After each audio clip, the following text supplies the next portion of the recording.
And blessed to be a part of your day. Kevin Miller in the morning, KIDO Talk Radio. We are joined by our great friend Dan Gaynor of the Media Research Center to talk a little bit about, well, I guess the hits. In the old days, Dan, we used to call it shock and awe, but it's just, once again, great to have you, the media watchdog here, the East Coast Gaynor, to his family here on the West Coast as well. Dan, good morning.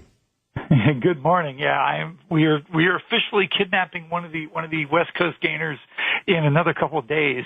I think she's back east by about the 20th or so. So I'm just I'm excited about that. But there's so much news. Right. Now the media are all upset about Trump standing up to our NATO allies, and they're also hiding something. I don't know if you saw this. Trump ran into things yesterday, and the head of the European Council tweeted out, was critical of Trump, but was also critical of America's allies. About how much they spend on defense. One of those ended up in the news, and one of those did not. So ABC and NBC cut out the second half of that. That's sort of like cutting out part of one of the amendments of the Constitution. Oh, well, you might actually change its meaning if you do that. Well, and that's shocking. Not really, but I don't understand how, this is the only place where the media doesn't cheer for the home team. Yeah, they don't ever cheer for the home team. Remember, they are globalists. Right. No, and I mean, this is actually maybe even trying to be fair to them. They think America should only be seen in the context of a global entity. And so that means when we go off on our own, like pulling out of the Paris Climate Accords, then they oppose that. When we say we're not eager to have infinite number of refugees like Europe has done, they oppose that, even though you can tangibly look at the problems Europe has and say, well, that didn't work. And so the media are consistent in this. They don't favor America. They favor a globalist vision where either we lift up other countries aggressively or we push down America, take money from America, and give it to other countries. And so, either one of those is not necessarily America's best interest. It was in America's best interest to stand up to Nazi Germany and fascists. It was America's best interest to stand up to communism. But it also was in the best interest of Europe at the time. Now we're in a situation, I'm all for standing up to Putin. Putin's a dictator.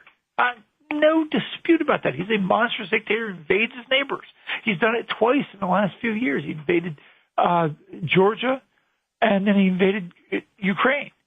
He's a bad guy. No dispute on that. But then the media are all attacking Trump. Oh, Trump's being mean to our NATO allies, and he's doing what Putin wants. Trump's asking the NATO allies to spend more on their military. How is that what Putin wants? It's not. Trump is questioning this pipeline that would go to Germany that would tie both financially and by energy Germany closer to Russia and less to Europe. The wacko eco people in Europe who also conveniently get some money from Russia are all anti-fracking. Europe could maybe be energy independent of Russia if it believed in fracking like America does. Shocking it doesn't. It does make you wonder. Our great friend Dan Gaynor joining us. So let's talk a little bit about Judge Kavanaugh, hopefully Justice Kavanaugh. I love how the media is giving the Democrats talking points. And I do want to get back to another point that you mentioned, but let's go to Judge Kavanaugh. Your thoughts, sir. Well, first of all, this was an incredibly savvy move by Trump. This is not my personal favorite choice. I would have preferred Barrett, Amy Coney Barrett. I like her. I think she's more clear-cut where she stands. And therein lies the problem. She is an easier person for liberals and Democrats to oppose.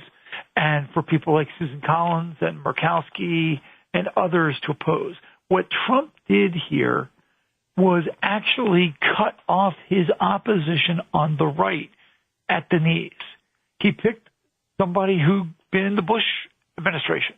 He picked a Bushie so that the people you see coming out supporting it are George Bush and Jeb Bush and their various supporters. This was savvy in that way. Here's a guy who's had 300 decisions. He had a bunch of decisions supported by the Supreme Court. There's no way in heck you can say anything other than he's a well-thought-of jurist. And then you get to the media reaction, which is quite literally cut and paste, because I've seen a Women's March and somebody else posted their responses that were literally pre-written, and they forgot to modify them. Women's March left the XX in the name, and it's like, oh yeah, we oppose XX. We just fill in the blank. We're going to write the same tweet no matter who it is, no matter who Trump had picked. Trump could have nominated Putin himself.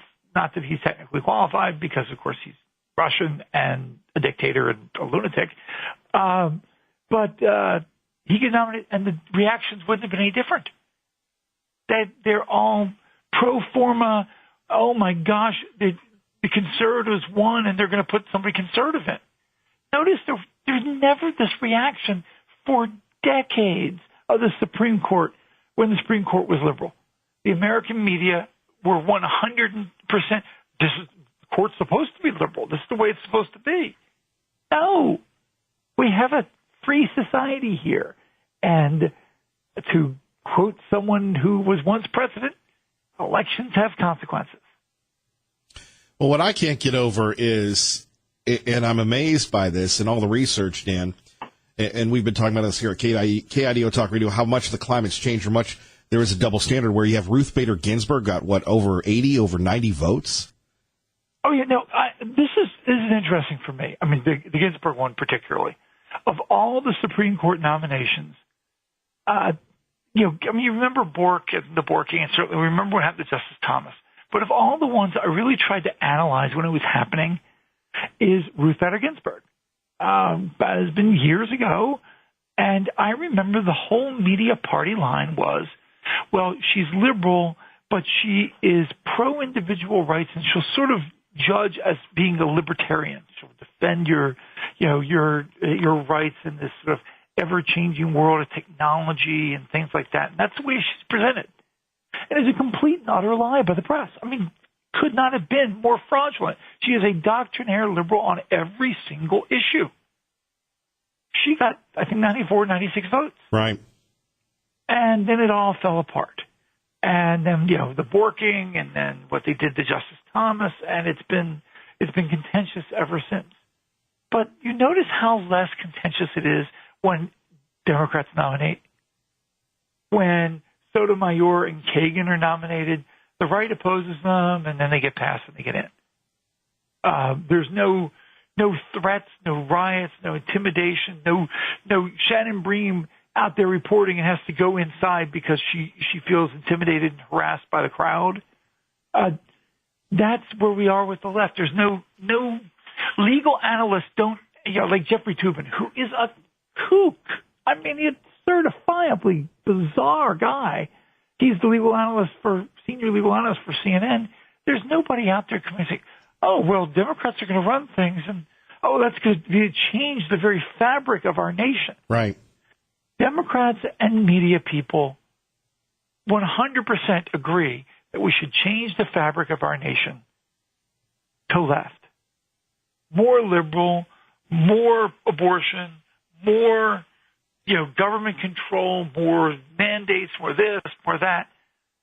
And so the idea that, oh my gosh, it might not go that way is somehow a coup to them.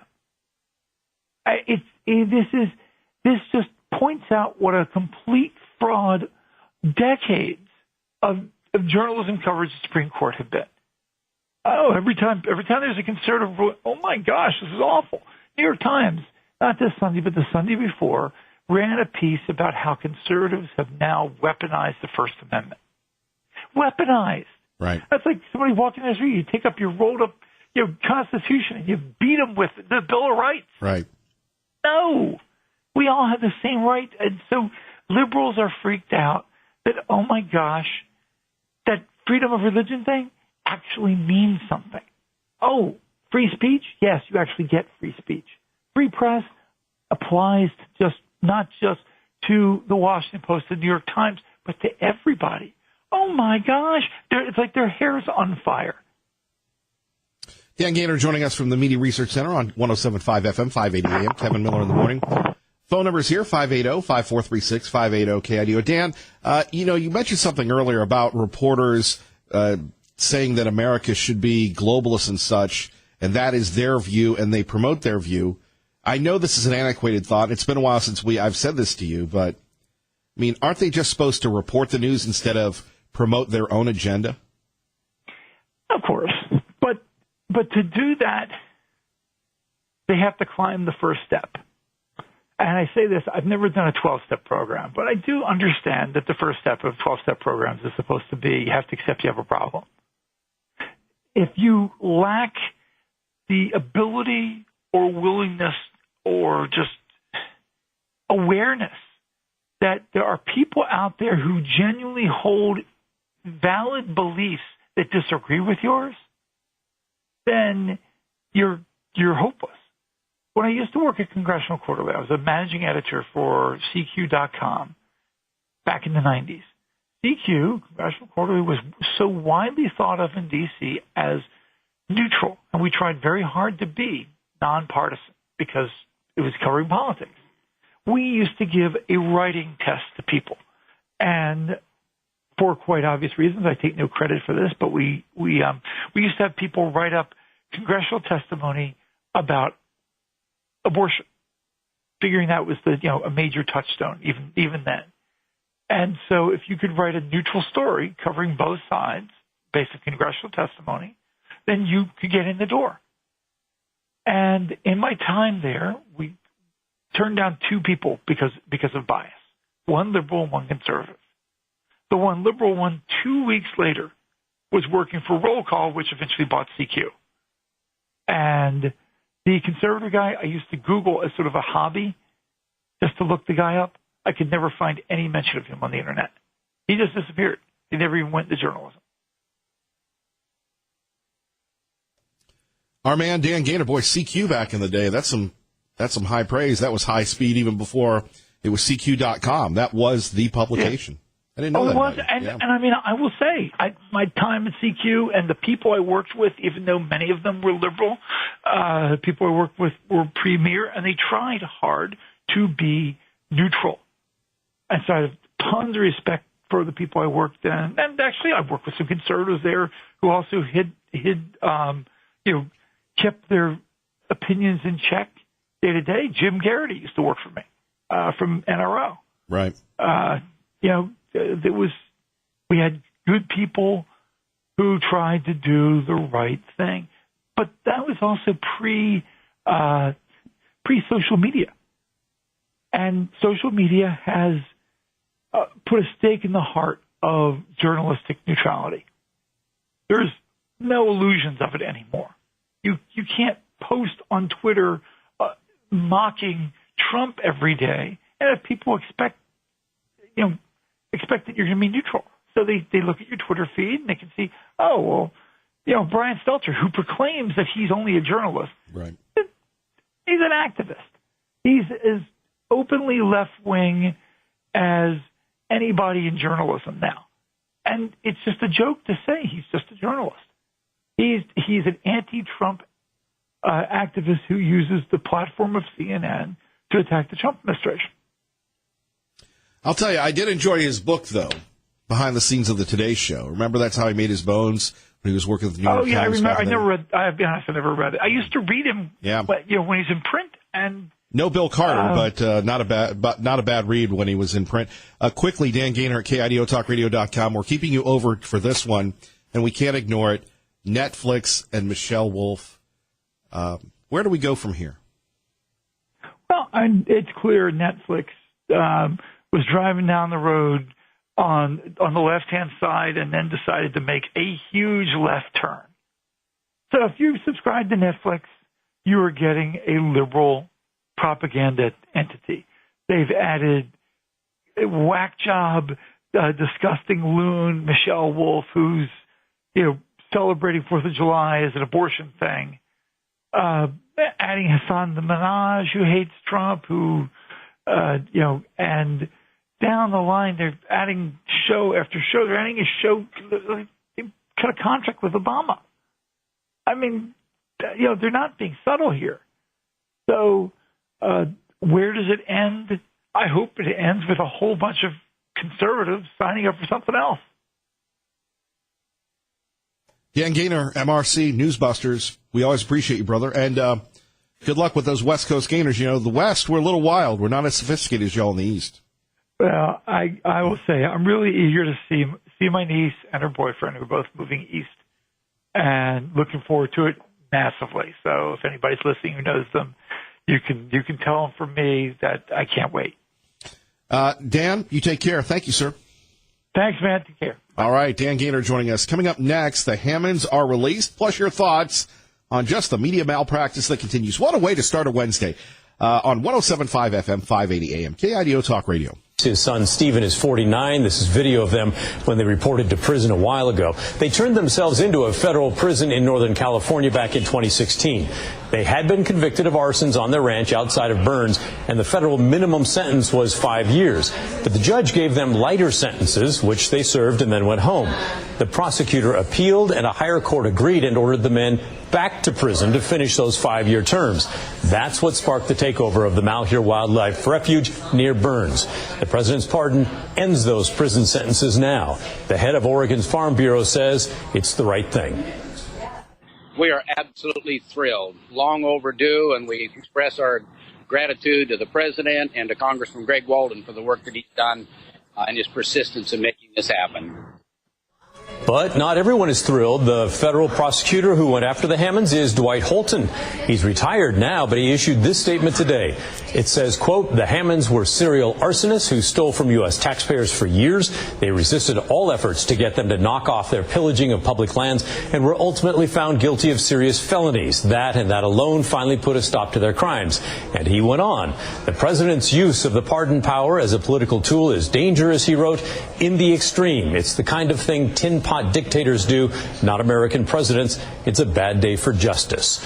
We are checking. There we have it, Dwight Holton, the prosecutor that appealed the sentencing of the Bundys. I'm sorry, of the Hammonds. As we broke that news to you yesterday, what great stories. And here you look deep inside the heart of this federal prosecutor, this petty individual who wanted to make sure this 70-year-old and this almost 50-year-old went to jail. And remember, they were charged with the same charges that Timothy McVeigh faced or Al-Qaeda faces for protecting their land. A small oversight? I don't think so. Another great reason why Donald Trump is president. 107.5 FM, 580 AM, traffic and weather together. What's Rick Everett? And Kevin Miller in the morning here at KIDO Talk Radio. Coming up, we'll hear from you, Cindy, hang on, as well as Willie, Billy, and Tilly. We'll talk about the Hammonds release and take more of your phone calls on the fight for Justice Kavanaugh, currently Judge Kavanaugh. Can't wait to hear what you have to say. Kevin Miller, KIDO Talk Radio. Good morning, Maggie. Good morning, Kevin. And starting your morning the right way, thank you all for joining us. KIDO Talk Radio, 107.5 FM, 580 AM, the proud home of Fox News Radio, here in the Treasure Valley, where we get a chance to go exclusively to Capitol Hill to speak with Fox News Radio's Rachel Sutherland. Rachel, good morning. Hey, Kevin. Well, this is a big story that first broke, early morning for us, a little later in the morning for you, the president pardoning the Hammonds. This is something that it's close to home, that led to the Malheur occupation. We had a chance to go over there and cover that from the very beginning. There's a documentary on DirecTV about this that specifically look at the Hammonds. So this is a pretty big deal here in the West, in the Pacific Northwest. How does it resonate east of the Great River? Well, there are groups who are concerned about this pardoning because they think it sends the wrong message. The Colorado National Monument, a spokesperson there, saying this is so very wrong, saying no one is safe from felons with friends in high places, terrible, dangerous, wrong, of course, referring to the pardoning of Dwight Hammond and Stephen Hammond. Yeah, here on the East Coast, we were kind of like, oh yeah, we remember that a couple of years ago when there was that occupation on Oregon land over this wildlife refuge, and it seemed at the time that was going to go Waco almost if things didn't calm down. I think it lasted, more than 40 days. And folks, the environmental groups, the people who are concerned about wildlife refuges are concerned about what kind of message this sends, but White House Press Secretary Sarah Sanders said that really the Obama administration had been overzealous in their handling of the Hammonds, and it was unjust. I'll tell you, as someone who went to the occupation, also went to Bunkerville and covered the Bundys there, and we've had the Bundys on and such. I've pretty much covered this from the very beginning. I would recommend something that here you go, Kevin Miller. I have so much work to do, but there's a great documentary that is very objective on this. It's called American Standoff, and it's on DirecTV. Actually, it's on YouTube now. And it really documents the Hammond situation, to the occupation, to the death of Lavoy Finicum, and what happens afterwards. But it's called American Standoff. It's on YouTube. Fascinating that people around the country have been calling for this for quite some time. Congressman Greg Walden, whose district is covered by our signal, was instrumental in this, and a lot of folks are giving him the credit. I'm trying to ask you a question, Rachel, on this one. It's, I guess the fallout will be some people will criticize and others more closely associated with the president's base will salute this move. I mean, originally the guys were sentenced, the federal prosecutor appealed, and you have somebody in his mid-70s, somebody approaching 50, having to serve hard time for 5 years. I guess that might have led to the president pardoning them. Right. Well, it led obviously to the occupation, and the president, they were actually released from jail yesterday, from my understanding. So this is a pardon actually has some teeth to it. You hear about sometimes these posthumous pardons and things like that, but this actually impacts lives. And you're right. I mean, the older one, the father, he's 76. And so, they had felt, again, that this was just too harsh, because I think the original sentence was for starting a fire on protected land or something like that. So that goes way back. And then the Obama administration came in and said that they wanted a harsher sentence. I didn't know that could be done, because they were in jail for a while and then they were released and then sent back. I didn't know that could happen, but because it's not exactly double jeopardy because they weren't retried. But that was certainly something that got a lot of attention. And again, this goes back to a lot of things that almost everything the president does. There's going to be people who are upset about it. I mean, it just seems like almost everything President Trump does, there's going to be a group of people who are upset. Rachel, we appreciate you. Thank you very much. Thanks, Kevin. All right, let's go to Cindy. Cindy, good morning. You're on KIDO Talk Radio. Good morning, Kevin. There's a reason that I'm just encouraging the radio community out there that listen to you to listen from the very beginning to the end. I was a little bit done with talking about the Supreme Court, and then at the last minute, Kevin, I was so thrilled. I mean, I was actually in utter tears. I had been putting papers away and moving about that whole situation with Lavoy, which my heart is still broken about, because the man didn't have to get killed by them, and the Hammonds and the Bundys, and I was put papers away. And yesterday when you said that, Kevin, I am ever grateful. I moved to Idaho with you, picking up that story that you were tough and determined, like my Marine brother and everybody else over at that radio station, to get the truth out in this universal time of deceit, as George Orwell said, that telling the truth, Kevin, he said it's a revolutionary act. They were trying to purport the Constitution. That vitriolic hatred that was spewed from that prosecutor's mouth, even accusing our president of being someone who caused the killing fields of Cambodia. Their hearts are so they're not even morally, I don't even know what, they're just depraved and corrupt. But being in Emmett yesterday, being back, my girlfriend called it, on some washboard roads. I was way up on some gravel road past the dam, and I was thinking, oh, Bundys, where are you? We got to have a party at Cold Mountain over there and just everybody get together and have some joy. So I just want to thank you, Kevin, because with all that's going on in this world, and my family does live on the East Coast, and when I was following that story, the news out there isn't any better. It's so slanted, and you know what they were saying.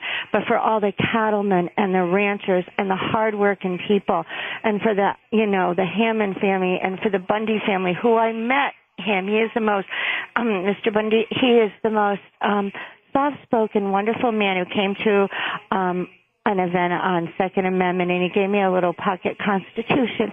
I am blessed, Kevin, that in this day of darkness, and this was Martin Luther King who said this one, you can't drive out darkness by being as dark as that prosecutor. You have to bring light. And that's what you do in the station every single day, because you're the one that filters through all this other left-wing garbage that I cannot put in my spirit. So thank you, thank you, thank you.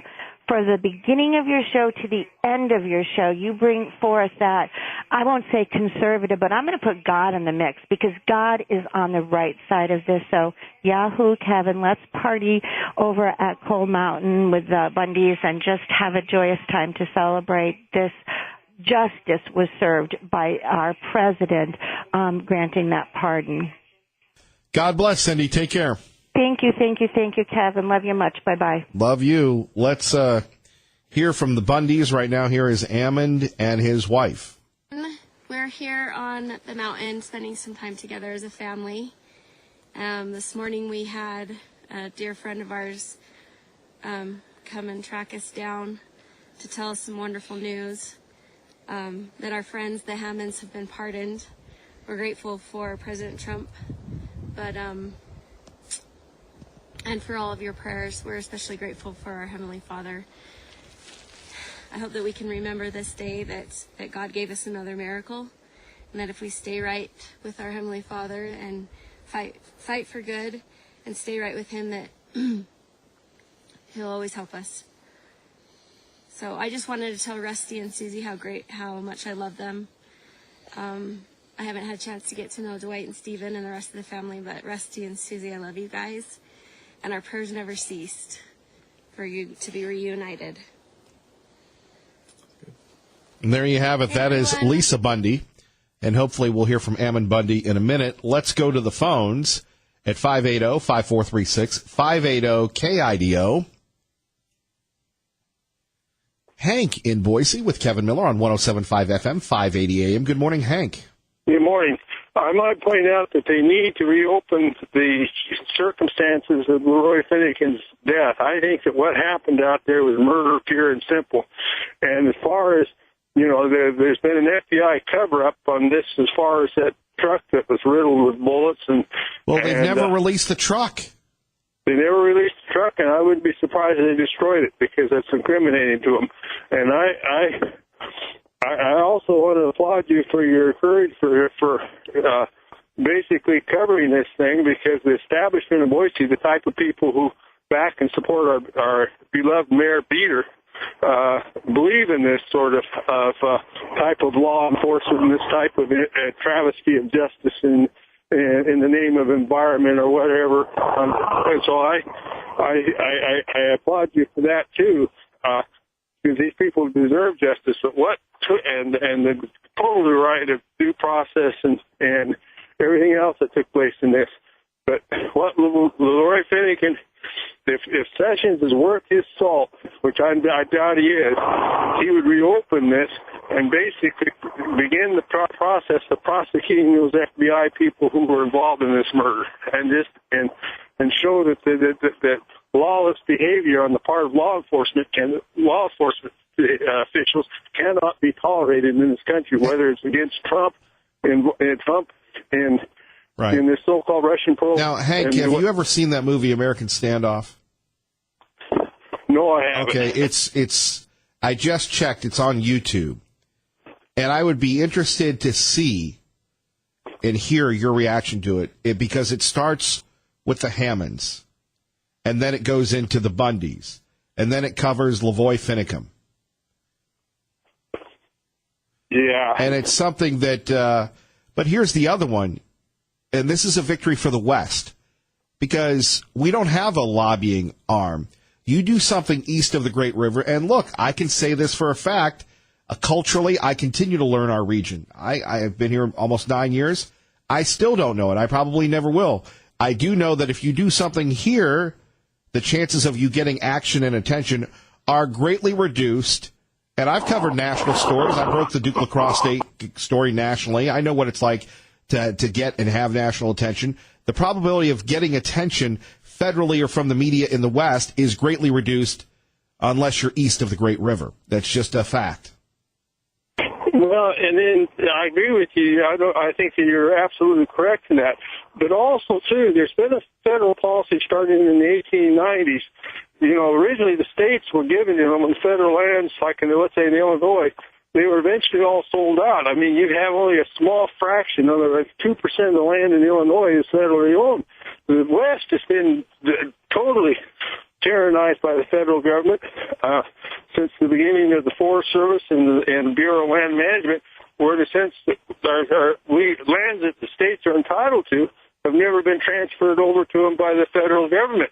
And this basically limits the independence of our states in terms of what we can do in terms of not only raising money, but in terms of our ability to rule ourselves. So we're always kind of under the hand of the federal government because of these land policies. Well, and look, you could hear that in Rachel Sutherland. To the folks east of the Great River, this is just another brick in the wall. To us, this is a big issue again and again and again. Hank, I got to run, but thank you. Thank you. Bye. Bye-bye. Lori, we didn't get to you yesterday. We will get to you, and Pete from Mountain Home, and you at 580-5436, talking about Justice Kavanaugh. We'd love to see him there. The libs are upset, and the Hammonds getting pardoned. Kevin Miller, KIDO Talk Radio. Rolling along, let's go to Lori, talking about the Supreme Court. Lori, sorry we didn't get to you yesterday at this hour. Good morning. Oh, thanks, Kevin. It's fine. I just thought I'd call back. So I'm really concerned about the idea that, just one person, one judge, one lawyer can change the course of history in our country. And that's pretty much where we are. These last decisions that went down in the very last week on free speech, which were a victory, to tell the government you can't compel speech for the abortion clinics or the abortionists and so on, and the labor issue to contribution to unions and that kind of thing. 5-4, and this is happening over and over, and we're relying on just the justices with no check on their power, and we don't know where the new justice. I'm concerned. I like some things, but I am concerned about his thinking.